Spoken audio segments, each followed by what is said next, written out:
Welcome back to CBH4K, and this is Xcom Enemy Within Tier Maker. We're doing a tier list, another tier list. This time with the enemy threat level for the Xcom Enemy Within enemies. We got them all listed here. You can also use it for the Long War mod, but I have not played Long War, so I wouldn't know where to. Well, I have played Long War, but I haven't played it an extensive period of time, so I wouldn't know where to put all these enemies on. We only need 5 rows. 6 rows is a little excessive. I only used 5 rows in the previous tier list for enemy threat levels, and it worked out excellent. These are just my opinions on enemy threat levels, and this is based off of my play style and what I know about the game. Now, you all might have different priorities, but I sort of put the priorities of which is the most dangerous to the least dangerous. Now, even though it's the least dangerous, or they're not, was saved for last. Was it saved for last or saved till last? Let's say saved till last. For last. Yeah, we'll go with save for last. Or save for last, they were high. They are all still dangerous. They're highly likely to crit one of your guys, even on the most basic difficulty. Also, I'm basing the danger on the time you first meet them rather than in the later stage of the campaign, because a lot of them sort of just fall off into way in the bottom here. So I'm basing it on when you first meet them, how dangerous they are on that point of the campaign, what's your armor level, varying factors. What's your tech level, blah, blah, blah.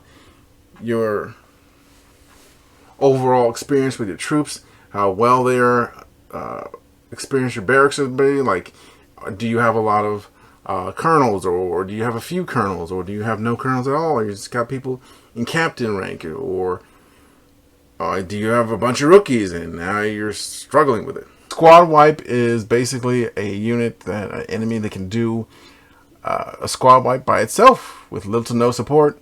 Super dangerous. Cannot stress you should take them out first. Always, all the time. Dangerous is a little bit less squad wipe powerful, but it's still dangerous. It can still do a squad wipe if it has enough support, if it's given enough time to do its thing. It can really wreak havoc on you. Threat, it's dangerous, but it's not supremely dangerous. If in a squad in a large enough number, they can really wreck you. Mild threat means they're not particularly damaging in my experience and the way I play the game, so you might be differing, but mostly I say mild threat can inflict a lot of damage to your guys, maybe even wound something or something like that, maybe even come close to killing one, or even kill one outright. But I don't see them sort of ruining your game.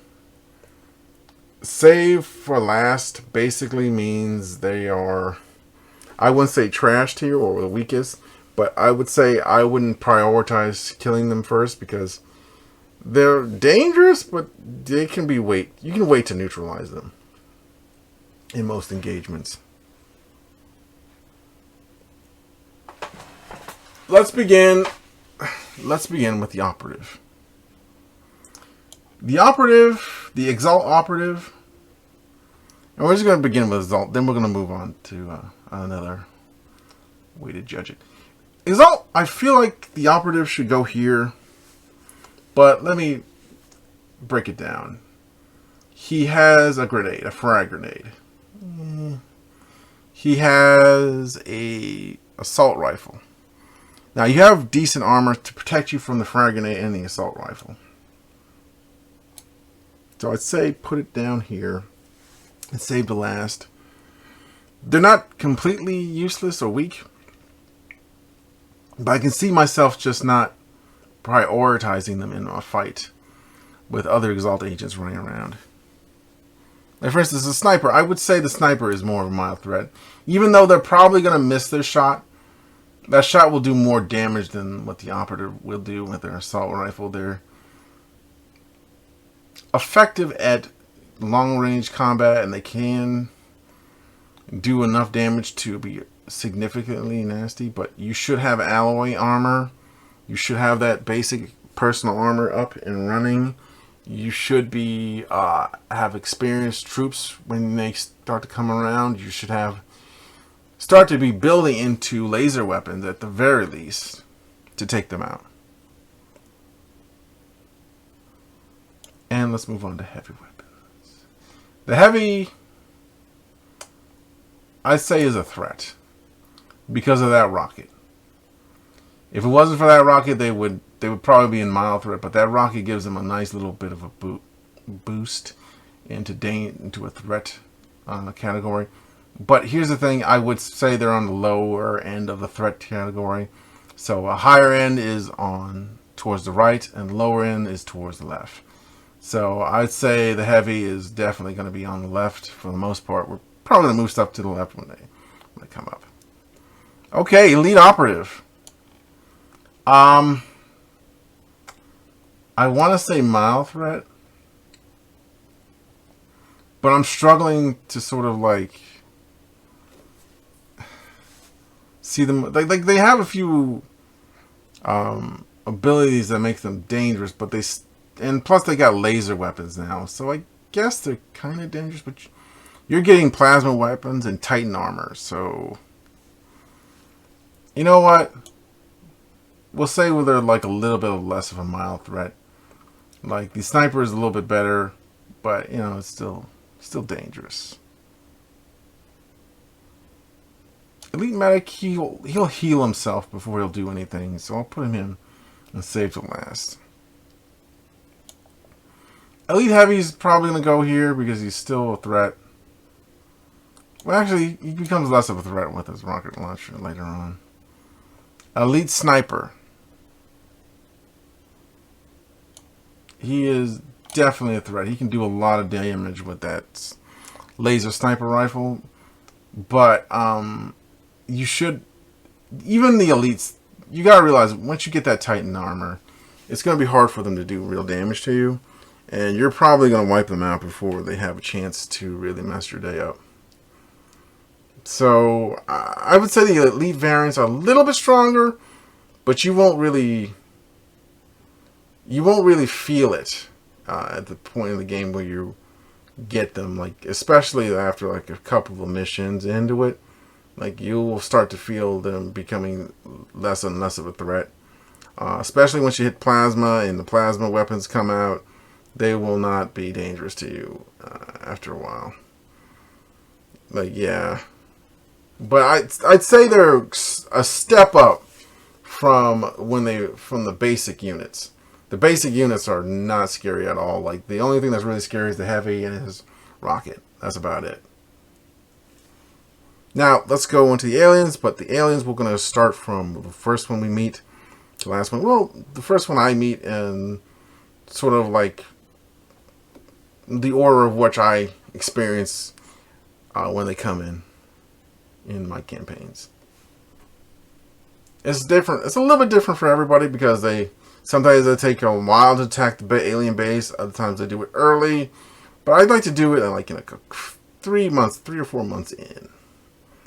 But yeah, let's talk about the sectoid. And I'm going to play the sectoid in threat category. The reason I'm putting them in the threat category, like 1 or 2 sectoids, they're not that scary. But a sectoid in a squad, which they often like to put themselves in, but a sectoid in a full squad of like 4 or 3 units, they can be really nasty, especially at the beginning of the game when you don't have that advanced armor, you don't have the advanced equipment, you're just sort of trying not to get killed. Sectoids can be very, very, very dangerous early on. They can really mess things up for you.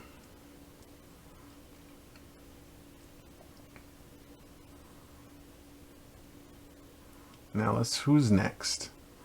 Because they have a psychic link, and they have a very basic plasma pistol that does not that much damage on the lower difficulties, but on higher difficulties it does a lot of damage, and it can crit.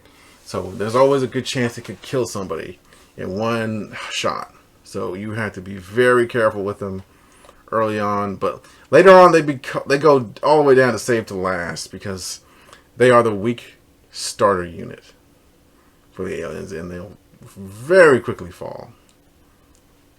Now, what's next? I think we'll have the Outsider. The Outsider is right here. I don't think they got a good image of the Outsider, but you know, that's fine. I could probably try and get my own image, but this is fine. We all know what an Outsider is. So the Outsider, we'll put in the squad wipe. They can probably squad wipe by themselves with little to no help, but they will probably need some help after you get the better armors. I like to call the Outrider the Rookie Killer.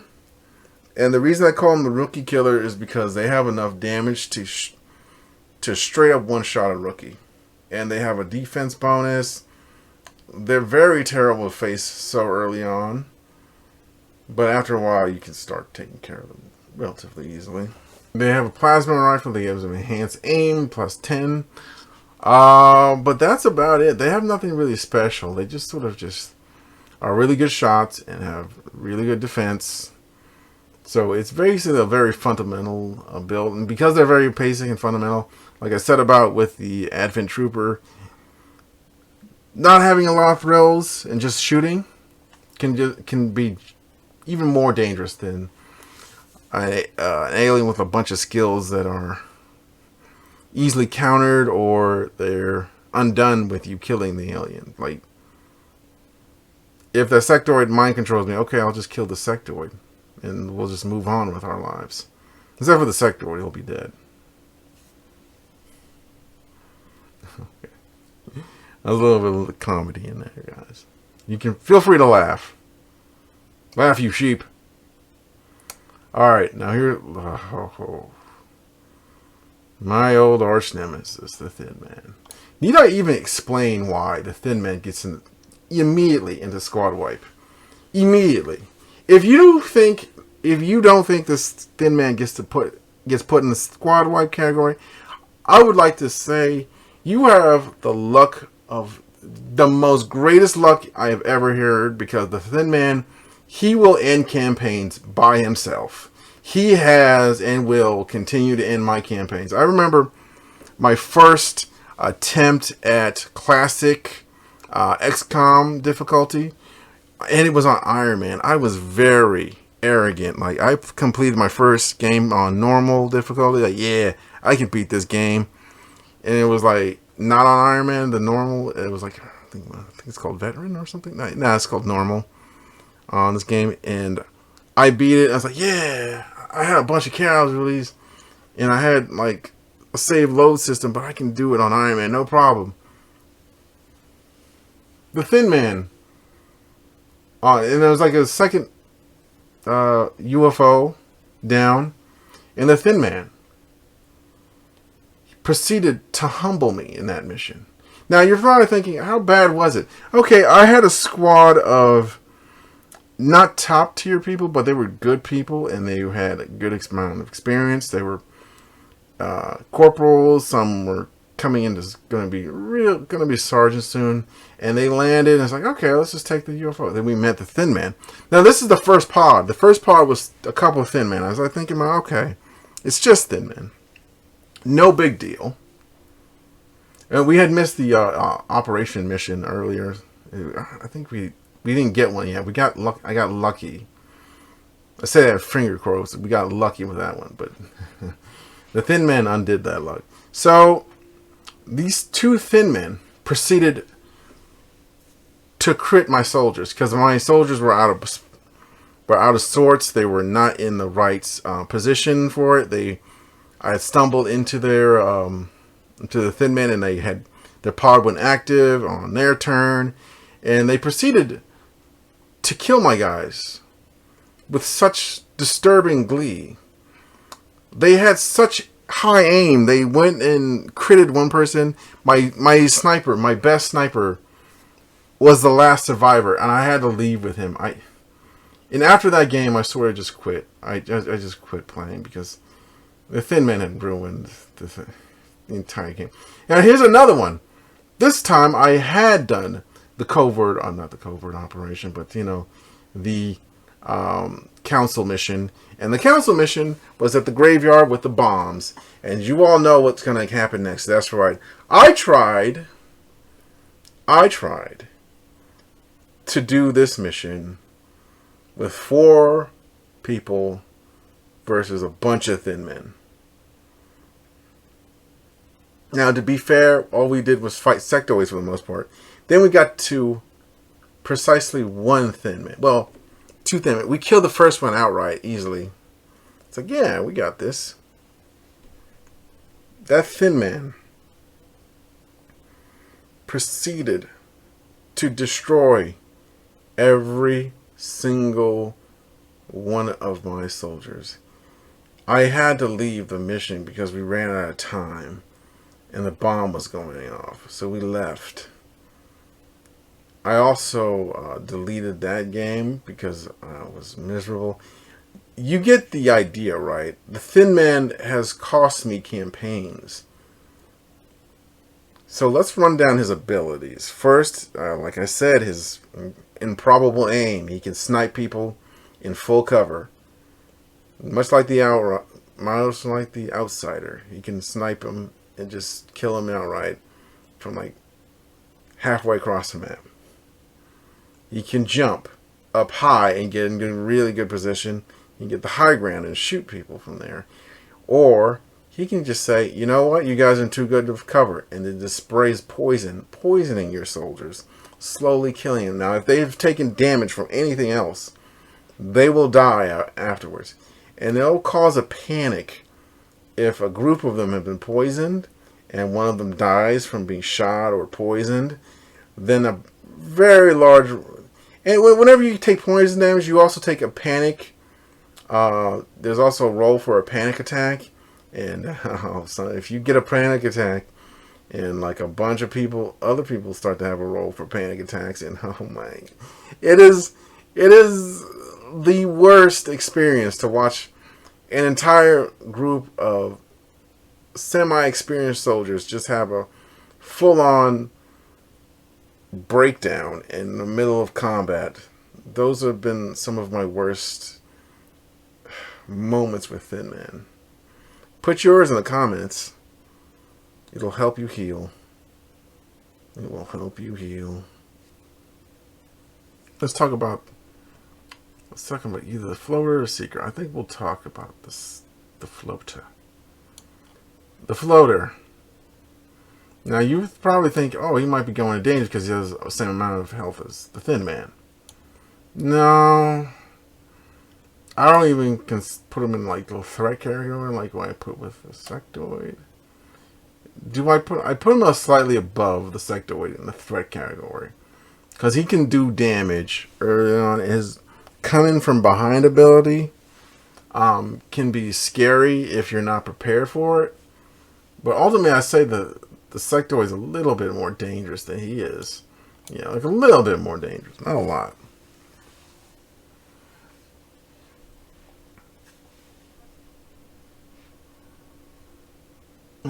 Yeah. He doesn't get a grenade, the floater. The floater gets no grenade. Huh. The Seeker can turn invisible. He can grab a unit, torture that unit with the Seeker Strangle. He takes away damage, sort of like the poison, but it's not an area effect. It is... I consider it a threat because he can take out a powerful unit. But I don't consider him like the worst thing that you can see. I'll put him right here. You start to find things that can counter him pretty early. But even though you can do that, he's still kind of dangerous. He's still a bit of a threat. Now, is it the Muton next? Or is it I think it's the Chrysalid. Alright, Chrysalid. You're getting the squad wipe. I remember one time a playthrough I was doing I hadn't like leveled up anyone else outside of this like very elite squad I had been building up. So the first trooper to get, and then we got to 5. Somebody got to sergeant, then we got to be able to do 5 per mission. And this chrysalid, the chrysalid, decided to not only infect one of my soldiers, but it was one of my high-ranking soldiers, causing a panic. Then the next turn we were supposed, okay, you gotta kill these chrysalids, and like everybody missed. It was the worst thing. He infected somebody else. Then more panic happened, and then it was just like I had to abandon the mission. And the only soldier I was able to save from that mission was a squatty. No, not even a squatty. It was a rookie. Oh, it was a rookie. But they leveled up, and they became a squatty. And throughout the entire game, I was struggling to find a good sniper. And that rookie became a good sniper. Now, after that, we didn't lose a single mission. We didn't lose a single... Well, we did lose a mission here and there, but we didn't lose another continent in that campaign. That was a rough defeat with the chrysalid. I still remember it. It still haunts me. The chrysalid is probably one of the worst enemies you can fight. It has the potential to really just run through your squad if you're unprepared, if you're new. But for the most part, I'd say this version of the chrysalid is probably the third most dangerous chrysalid in the entire franchise. Now, the zombie, old school XCOM, you would probably put that in squad wipe as well, because it would turn into a chrysalid if you shot it. But here you have a 3-turn grace period before it turns into a full-on chrysalid. So I put zombie in dangerous mode because, well, they can still hit you with that hand, with the melee attack. It does like 10 damage. It's ridiculous. Like, who balanced that? Alright, so we can go into the mechtoid, or we can go into the muton. I say we do the muton. So, at first glance, the muton goes here. He's got a good gun, he's got a good HP, and he has a grenade. But honestly, the muton goes here. The muton he can potentially, actually, you know what, he goes down here. He goes into dangerous. He can potentially wipe out he can cause enough damage, cause a panic. He can go into intimidate mode. And when he gets shot and try and scare one of your guys, he has potential to be one of the roughest fights you have ever experienced early on in if it's your first playthrough. Like, he will put you through your paces. He will give you a rough fight. You know, you can't group your guys up because he'll throw a grenade. That plasma grenade hurts a lot more than a frag grenade. And that plasma rifle, while a weaker version, he does get an upgrade later on in the campaign to that plasma rifle that does more damage. It's less accurate, but does more damage. So be ready for that.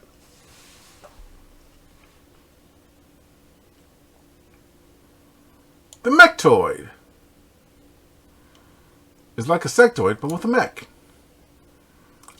His is like more dangerous because he can be shielded by a regular sectoid or a sectoid commander, and more on that later.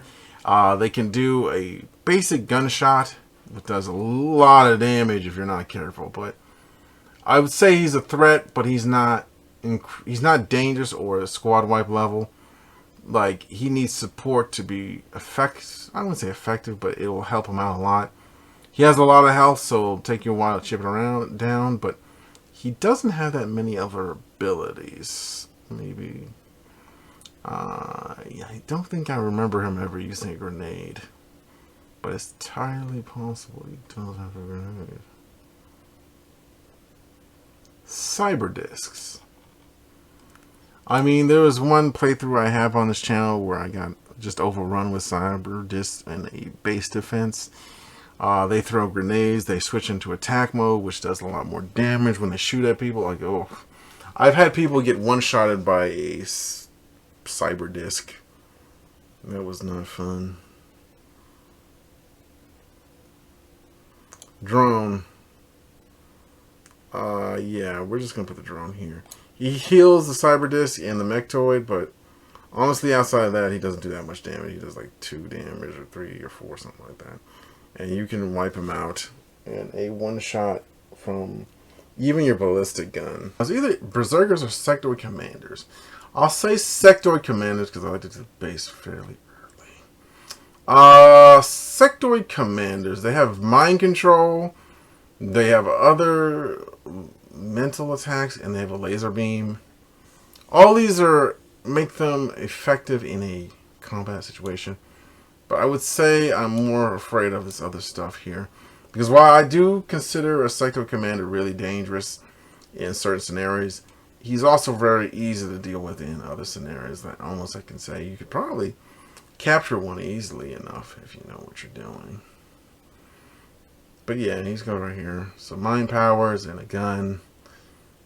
Sometimes they can get a flank on you. It makes things interesting. Berserkers! I gotta put you in mild threat, Berserker. You have a lot of HP, that's true. You can hit like a truck in close quarter combat, but you very rarely kill anybody. Especially once I get the good armors in there. And Berserkers kind of... Well, we get alloy armor when we fight you. Yeah, so you're not that all tough at that point, because we also probably got laser weapons. Okay. Floaters. Heavy floaters. You get a grenade. Various other things. But you're still a mild threat. Yeah. The reason I say mild threat... Okay, let's look at this logically. What does the heavy floater do what the regular floater doesn't do? He's got a grenade. He's got a better weapon, I think. Yeah, better plasma rifle. This guy does more damage, but the time you get to him, you're going to start to get to Titan armor. You're going to start to get really tough, and you're going to start doing a lot more damage. You're going to be able to hit a lot more. Yeah, the heavy floater is not that scary after you hit that late game steamroll, and he's probably one of those few enemies you're going to fight in the late game steamroll. Let's go to the ethereal. I usually get to them pretty early as well. Not all the time, but pretty early. I don't know if I beat the other two out, but we'll talk about that. The basic ethereal, I consider them dangerous. The ethereal is an upgraded sectoid commander with mind control and various other psychic abilities. They do a lot of damage and area effect, but at this point you should be closing in on mind shield technology. You should be closing in on ability to do a lot of damage with plasma weapons, and you should have high level people. They shouldn't be more than dangerous. But other times they'll be just basically a threat to a mild threat. But they're really at the higher end of the danger category. They can really be a problem, even in late game. Muton Elite. Yeah. Muton Elite is a threat. He can do some grenades. He's got a heavy plasma rifle. But ultimately, I don't consider him that dangerous. He goes down fairly easily in the point of the game where you get to him. Like, late game, you can steamroll past most threats, and that includes even the Muton Elite. Like, they will give you some trouble, but they won't be crazy dangerous. Sectopod. I'll put him in squad wipe. Because while I'm convinced you can deal with a heavy floater and a Muton Elite, the Sectopod, there's a good chance he will cause some damage to your squads if you're not careful. He will cause a squad wipe. He got close to it a few times with me, but he never managed to do it. So that's why I'm putting him here and at the lower end. Just so I know he's got a double attack. He's got a Overwatch ability. He's think he got a rocket. But yeah, he's got rockets he can shoot at you. Oh, he is such a nightmare. He explodes when he dies. I think, does he do damage real? I think the Cyber Disc does. But yeah. Not sure about that guy, but still pretty high. And finally, the Uber Ethereal. The Uber Ethereal is basically like the regular Ethereal, but more abilities. And they are at the end game, at the final boss level. So, I would say dangerous at the very least. Because, I'm not going to say squad wide, because they can't really wipe the squad. But I'm going to say dangerous at the very least. And the reason I say dangerous at the very least is because they do a lot of damage, and B, you're going to need to focus on them to win the game, so it's probably a good idea just to end them. But yeah, that was my enemy threat tier list. What do you guys think? Leave in the comment section. Hey guys, if you want to support this channel, then hit the like button, subscribe, and hit the bell icon to let yourself get notified. I'll see you in the next one. Take care.